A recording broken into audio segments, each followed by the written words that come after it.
നമസ്കാരം. എല്ലാ സജ്ജനങ്ങൾക്കും സന്ധ്യാദീപത്തിലേക്ക് സ്വാഗതം.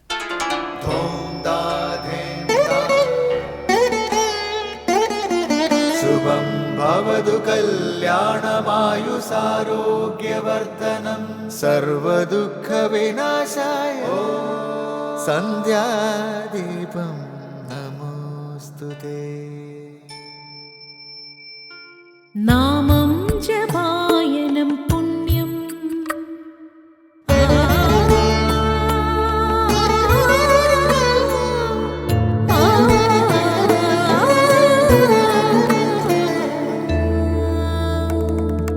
നാമം ജപായനം പുണ്യം നിരുപമദീപാങ്കുരം പോലെ സ്വരശ്രുതിലയവരമതുലം ദീവാങ്കണം മോക്ഷസംഗീതസാരം നീളും വഴിത്താരയിൽ ജീവതാരം മന്ത്രാലാപം മായാവിൻ നിൻ പ്രസാദം.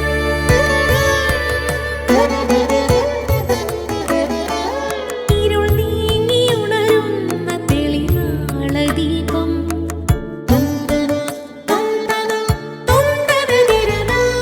ഇരുൾ നീങ്ങിയുണരുന്ന തെളിനാളദീപം പ്രണവാമൃതം ചൊരിയുന്ന ദീപം. ദീപം ദീപം ദീപം ദീപം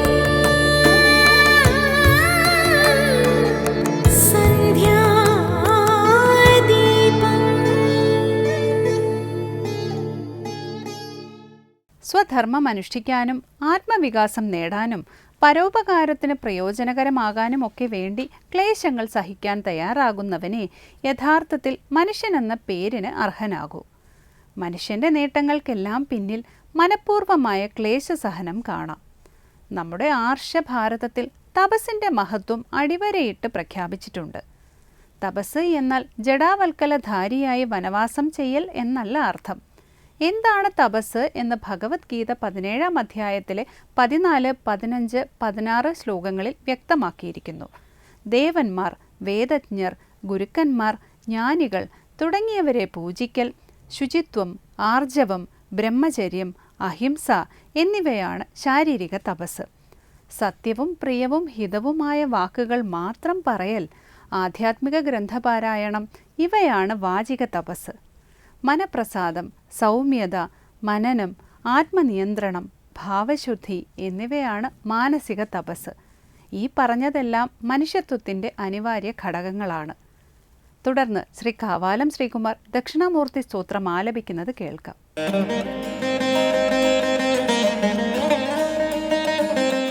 രാഹുഗ്രസ്തദിവാകരേന്ദു സദൃശോ മായാസമാച്ഛാദനാത് സന്മാത്ര കരണോപസംഹരണതോ യോ ഭൂത്സുഷുപ്തഃ പുമാൻ പ്രാഗസ്വാപ്സമിതി പ്രബോധസമയേ യ പ്രത്യഭിജ്ഞായതേ തസ്മൈ ശ്രീ ഗുരുമൂർത്തയേ നമ ഇദം ശ്രീ ദക്ഷിണാമൂർത്തയേ. അടുത്തതായി ശങ്കര സ്തോത്രാമൃതം.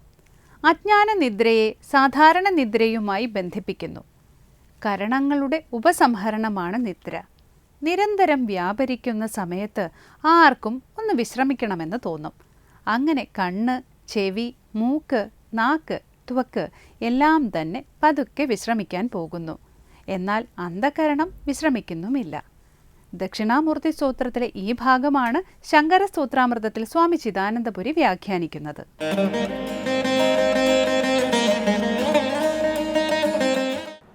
ഓം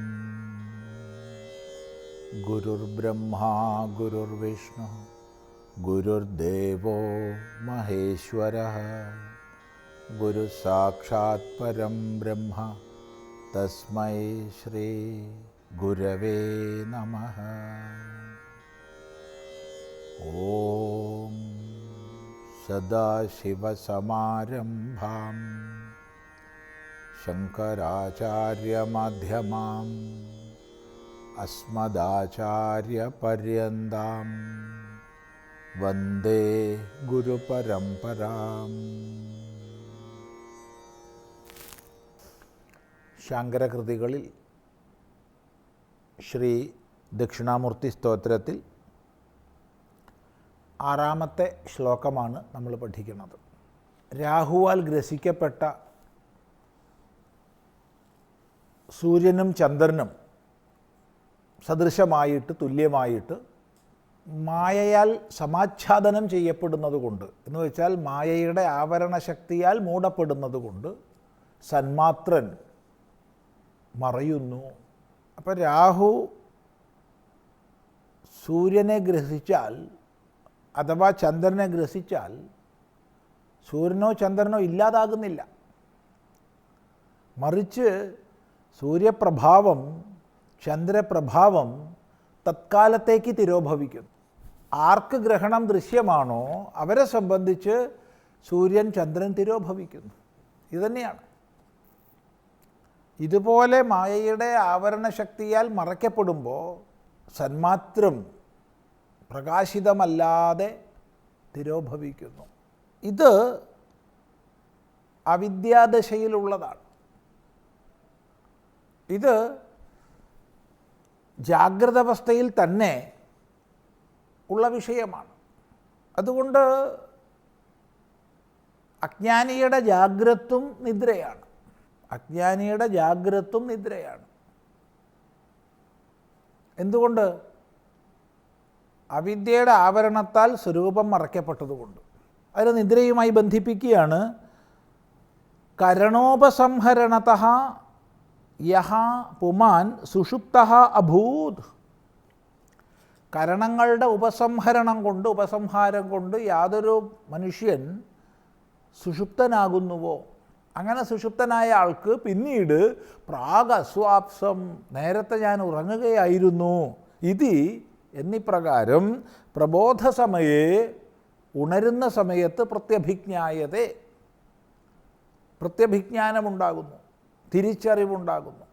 ഇവിടെ ആദ്യം പറയുന്നത് മായയുടെ ആവരണശക്തിയാൽ മറയ്ക്കപ്പെട്ട സന്മാത്രത്തോടു കൂടിയ അവസ്ഥയാണ്.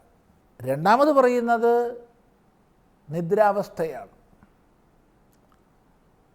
നിദ്രാവസ്ഥയിൽ കരണങ്ങളുടെ ഉപസംഹാരമാണ് നടക്കുന്നത്. ജാഗ്രത്തിൽ വിവിധ ദിശകളിൽ വ്യാപരിച്ചിരുന്ന കരണങ്ങൾ ഒന്നൊന്നായി വിശ്രമിക്കാൻ പോകുന്നു. കർമ്മേന്ദ്രിയങ്ങൾ, ജ്ഞാനേന്ദ്രിയങ്ങൾ, സ്വാഭാവികമായി ശരീരത്തിലെ മറ്റവയവങ്ങൾ വിശ്രമിക്കാൻ പോകുമ്പോൾ അവ പതുക്കെ പതുക്കെ ഉപസംഹരിക്കുമ്പോൾ നമ്മൾ നിദ്രാലുവാകുന്നു. അങ്ങനെ നിദ്രാവസ്ഥയിൽ തന്നെ രണ്ടവസ്ഥകൾ കാണാം. ഒന്ന് സ്വപ്നം, രണ്ട് സുഷുപ്തി. നിദ്രയിൽ തന്നെ രണ്ടവസ്ഥകൾ. ഇപ്പോൾ കരണങ്ങളെല്ലാം ഉപസംഹരിക്കപ്പെട്ടപ്പോൾ അന്ധക്കരണം ഒട്ട് ഉപസംഹരിക്കപ്പെട്ടിട്ടുമില്ല. ആ അവസ്ഥയിൽ ജാഗ്രത്തിലെ സംസ്കാരമനുസരിച്ച് അന്ധക്കരണത്തിലുണ്ടാകുന്ന വിഷയയുക്തമായ വൃത്തിയാണ് സ്വപ്നം. അപ്പോൾ സ്വപ്നത്തിൽ കാണുന്നു, കേൾക്കുന്നു, രുചിക്കുന്നു, മണക്കുന്നു, സ്പർശിക്കുന്നു. എന്തെല്ലാം ജാഗ്രത്തിൽ വൃത്തികളുണ്ടോ അതിൻ്റെ മുഴുവൻ അനുവൃത്തി ഉണ്ടാകുന്നു. അനന്തരം അന്തഃക്കരണവും വിശ്രാമസ്ഥിതിയിലേക്ക് പോകുമ്പോൾ, മനസ്സ്, ബുദ്ധി എന്നിവ വിശ്രാമസ്ഥിതിയിലേക്ക് പോകുമ്പോൾ അത് സുഷുപ്തിയായി, ഗാഠനിദ്ര. ഇപ്പം എല്ലാ ഉപാധികളും ഉപസംഹരിക്കപ്പെട്ടു, എല്ലാ കരണങ്ങളും. അത് കഴിഞ്ഞ് വീണ്ടും ജാഗ്രതത്തിലേക്ക് തിരിച്ചു വരികയാണ്. അങ്ങനെ ജാഗ്രതത്തിലേക്ക് തിരിച്ചു വന്നപ്പോൾ പ്രബോധ സമയത്തിൽ അവന് ബോധം വരുന്നു, പ്രാഗസ്വാപ്സം, നേരത്തെ ഞാൻ ഉറങ്ങുകയായിരുന്നു എന്ന് പ്രത്യഭിജ്ഞാനമുണ്ടാകുന്നു, തിരിച്ചറിവുണ്ടാകുന്നു. അതോടുകൂടി പൂർണ്ണമായി തൻ്റെ കരണങ്ങളെല്ലാം വ്യാപരിക്കുന്നു, കരണങ്ങളെ പ്രവർത്തിപ്പിച്ചുകൊണ്ട് താൻ നിലകൊള്ളുന്നു, എല്ലാ വ്യാപാരങ്ങളും സാധാരണ പോലെയാകുന്നു. ഇവിടെ ഈ രണ്ട് വിഷയങ്ങളെയും ചേർത്ത് ചിന്തിക്കുക. ജാഗ്രത അവസ്ഥയിൽ ഇരിക്കെ തന്നെ അവിദ്വാനായിരിക്കുന്ന അജ്ഞാനിയായിരിക്കുന്ന മനുഷ്യൻ രാഹുവാൽ ഗ്രസിക്കപ്പെട്ട സൂര്യനും ചന്ദ്രനും തുല്യം ആത്മപ്രകാശം തിരോഭവിച്ചവനായി, ആത്മബോധം തിരോഭവിച്ചവനായി. ഇവിടെ ആത്മബോധം തിരോഭവിക്കുക എന്ന് പറയുമ്പോൾ തീർത്തും തിരോഭവിക്കുന്നു എന്നർത്ഥമില്ല. ഗ്രഹണ സമയത്ത് സൂര്യനെ നമ്മൾ കാണുന്നില്ല, ചന്ദ്രനെ നമ്മൾ കാണുന്നില്ല എങ്കിൽ പോലും ചന്ദ്രബിംബത്തിൻ്റെ സൂര്യബിംബത്തിൻ്റെ ദർശനം പൂർണ്ണമായിട്ടുണ്ടാകുന്നില്ലെങ്കിലും അവിടെ രാഹുവാൽ ഗ്രസിക്കപ്പെട്ട ചന്ദ്രനെ നമ്മൾ കാണുന്നുണ്ട്, അഥവാ സൂര്യനെ കാണുന്നുണ്ട്. അതിനുള്ള വെളിച്ചം എവിടുന്ന് കിട്ടി? അതിനുള്ള വെളിച്ചം സൂര്യനിൽ നിന്നും ചന്ദ്രനിൽ നിന്നും തന്നെയാണ് വരുന്നത്. നമ്മൾ മനസ്സിലാക്കണം. ഇതേപോലെ ആത്മബോധം തീർത്തും തിരസ്കരിക്കപ്പെടുന്നില്ല ഒരവസ്ഥയിലും. ഏതൊരജ്ഞാന ദശയിലും അഥവാ ആവൃതമായ ദശയിലും തീർത്തും ആവൃതമായിരിക്കുമ്പോഴും പൂർണ്ണമായി തിരോഭവിക്കുന്നില്ല. ഞാനുണ്ട് എന്നുള്ളത് എപ്പോഴും ഉണ്ട്.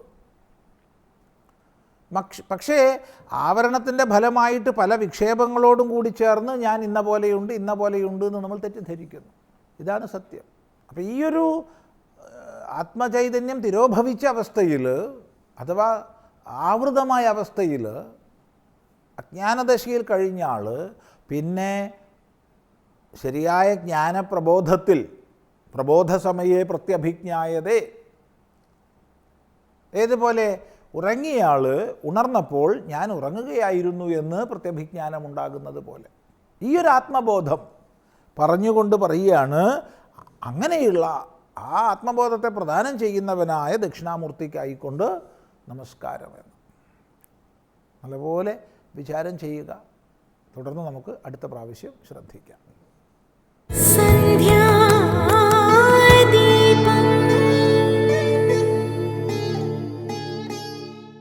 തുടർന്ന് സനാതനധർമ്മം. അവർണ്ണനീയമായ അനവധി പ്രത്യേകതകളോടുകൂടിയാണ് ഭഗവാൻ അവതരിച്ചത്. 4 കൈകളോടെ ശ്രീവത്സധാരിയായ ഭഗവാന്റെ പൂർണ്ണരൂപം ദർശിക്കാനുള്ള ഭാഗ്യം വസുദേവർക്കുണ്ടായി. സർവ്വദുഃഖങ്ങളുടെയും തടവിലാകുന്നവർക്ക് മുന്നിൽ ഭഗവാൻ എത്തും. ഈ സന്ദർഭമാണ് സനാതനധർമ്മത്തിൽ സ്വാമി ബ്രഹ്മസ്വരൂപാനന്ദ വിവരിക്കുന്നത്.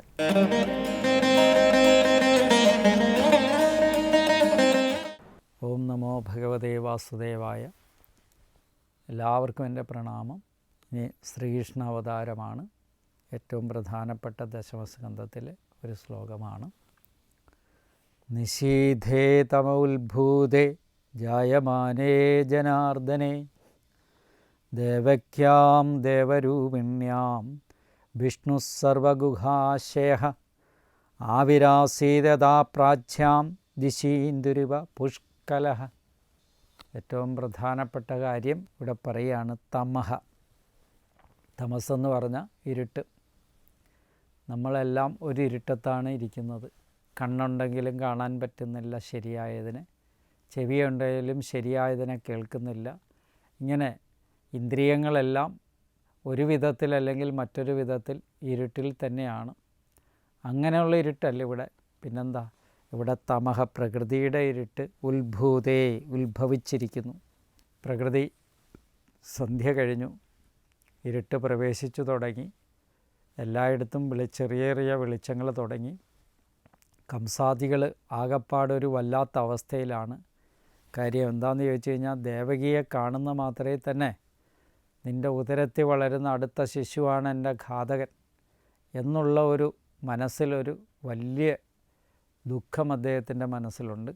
അപ്പം അതുകൊണ്ട് തന്നെ അതേ ദേഷ്യം തന്നെ സ്വന്തം സഹോദരിയോടുണ്ട്. കംസാദികളിൽ വട്ടം കൂടിയിരുന്ന ആലോചനയാണ്. നേരെ വിരുട്ടിത്തുടങ്ങിയിരിക്കുന്നു. അപ്പോൾ ഇനിയുള്ള ദിവസങ്ങൾ നമ്മൾ ജാഗരൂകരാകണം. എപ്പോഴാണ് ആ കുഞ്ഞ് പൂജാതനാകുന്നത് അപ്പോൾ തന്നെ നിഗ്രഹിക്കാൻ നമുക്ക് സാധിക്കണം.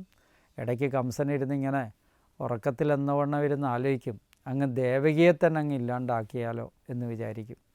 പിന്നെ വിചാരിക്കും, അങ്ങനെ ദുർബലയായ ഒരു സ്ത്രീയെ കൊന്നു എന്നുള്ളൊരു പേര് 10 ആനയുടെ ശക്തിയുള്ള എനിക്ക് കേൾക്കണോ എന്നാണ്. 10 ആനയുടെ ശക്തിയാണ് ഇദ്ദേഹത്തിനുള്ളത്.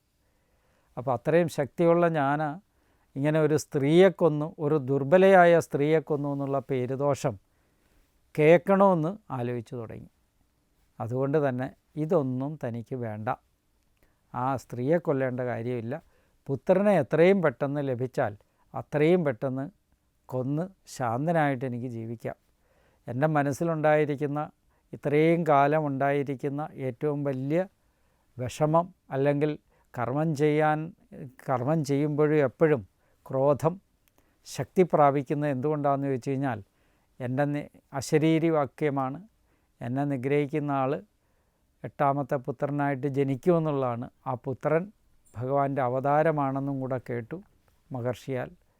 അതുകൊണ്ട് തന്നെ അവനെ നിഗ്രഹിക്കുക, അല്ലാണ്ട് എനിക്ക് സ്വസ്ഥതയുണ്ടാകില്ല, ഉറക്കം വരില്ല. അതുകൊണ്ട് ഇരുട്ട് ഉത്ഭൂതേ, ഈ ഇരുട്ടിനെ ആരാ ഭയക്കുന്നത്? കംസൻ മാത്രമേ ഭയക്കുന്നുള്ളൂ. അപ്സരസുകൾ ഭയക്കുന്നില്ല, ഗന്ധർവന്മാർ ഭയക്കുന്നില്ല, പക്ഷിമൃഗാദികളൊന്നും ഭയക്കുന്നില്ല. എന്താ?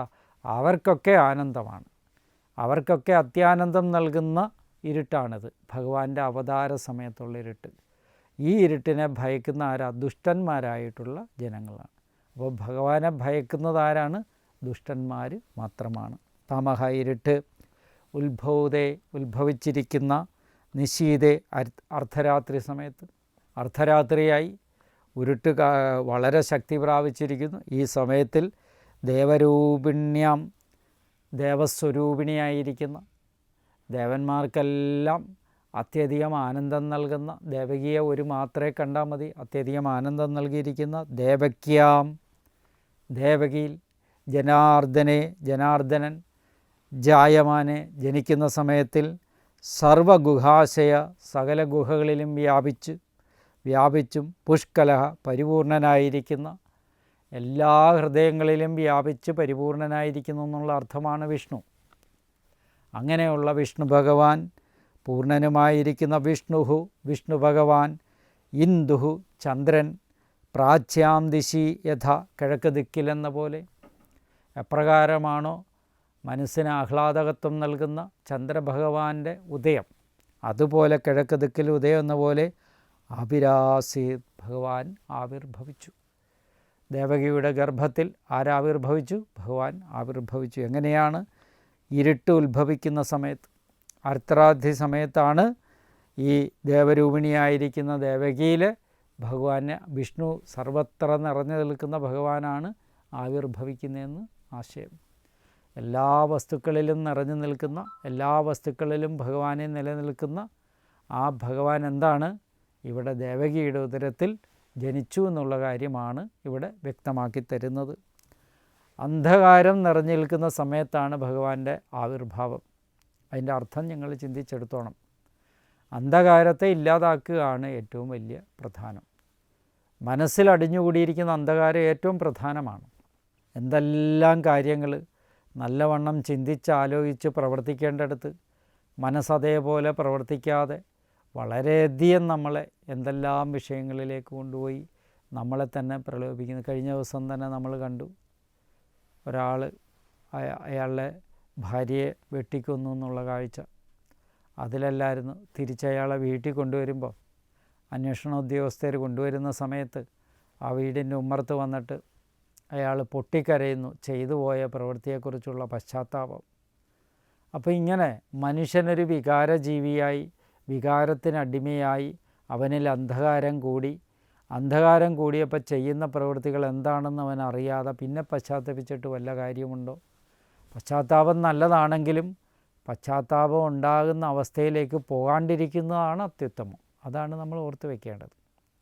ഇപ്പോൾ ഇവിടെ ഏറ്റവും പ്രധാനപ്പെട്ടൊരു കാര്യം, അന്ധകാരത്തിലാണ്, ഇരുട്ടിൻ്റെ അർദ്ധരാത്രിയിലാണ് ഭഗവാന്റെ ജനനം എന്നുള്ളതാണ്. സകലയിടത്തും വ്യാപിച്ച് നിൽക്കുന്ന വിഷ്ണു ഭഗവാൻ ദേവകിയുടെ ഉദരത്തിൽ വന്നു ആവിർഭവിച്ചു എന്നുള്ളതാണ്. അപ്പോൾ ഈ മഹത്വത്തെ അറിഞ്ഞുകൊണ്ട് തന്നെ ജീവിതത്തിലെ മോഹാന്ധകാരത്തിൽപ്പെട്ട് കിടക്കുന്ന മനുഷ്യ സമൂഹത്തെ ഉണർത്താൻ, ഈ അന്ധകാരത്തെ ഇല്ലാതാക്കുവാൻ, മനുഷ്യൻ്റെ പ്രവൃത്തിയിൽ സംശുദ്ധത കൈവരിക്കുവാൻ, മനുഷ്യത്വത്തോടുകൂടി ജീവിക്കുവാൻ അവനെ പ്രേരിപ്പിക്കുന്ന ഒന്നാണ് അന്ധകാരത്തെ ഇല്ലാതാക്കുക എന്നുള്ളത്. ഭഗവത് അവതാര സമയമായ പുണ്യസുദിനം അന്ധകാരമില്ലാത്ത മനുഷ്യ മനസ്സുകളെ സൃഷ്ടിക്കുക എന്നുള്ളത് ഏറ്റവും പ്രധാനമായതുകൊണ്ട് നമ്മുടെ മനസ്സിൽ അന്ധകാരമില്ലാതാകട്ടെ, വെളിച്ചമുണ്ടാകട്ടെ എന്ന് പ്രാർത്ഥിക്കുന്നു. നമസ്കാരം.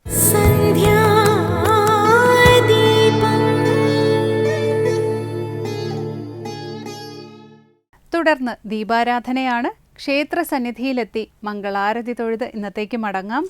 എല്ലാവർക്കും നമസ്കാരം.